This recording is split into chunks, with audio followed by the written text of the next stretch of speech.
tule smo na Tinskem in ta hrib in ta prostor med temi dvemi cerkvami je že kar poznan v slovenskem prostoru po tem, da je to izjemna točka za umetnost, za likovno ustvarjanje.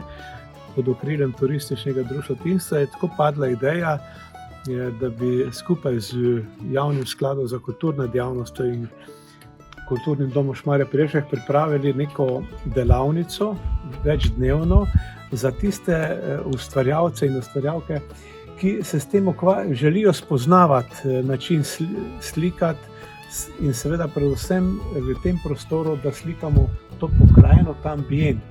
Poimenovali smo pa to prireditev Extempore Tinsko.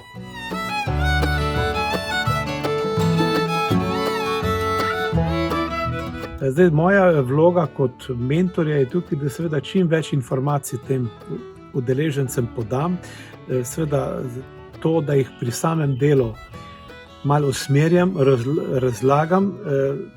Moj način je v naslednji, da ne predpisujem, kaj mora kdo ustvarjati, ampak želim pomagati pri tisti kompoziciji, ki si jo vsak posameznik izbere in skušamo skupaj realizirati neko idejo in jo seveda postaviti na en tak zanimiv likovni nivo. Sem tudi zadovoljen, da so seveda tudi tale letošnja ekipa izjemno lepo ustvarjajo in so kreativne, tako da se kar veselim tega zaključka in pogleda v ta dela.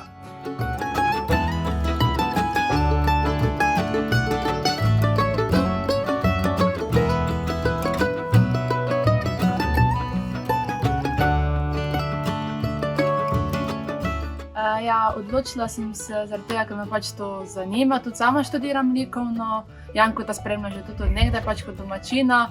Tako da fajn je bilo, no, sprostili smo se, nove komentarje, kaj smo se naučili, druženje, da, super. Da sem se že drugič odločila priti na Tinsko, je kriva Tina. No, in lansko razpoloženje in energija in tudi letos je bilo tako fajn. Bile smo iste udeleženke in mislim, da je vsaka v tem letu pri sebi nekaj novega spoznala in se naučila in se je to pokazalo tudi v naših delih.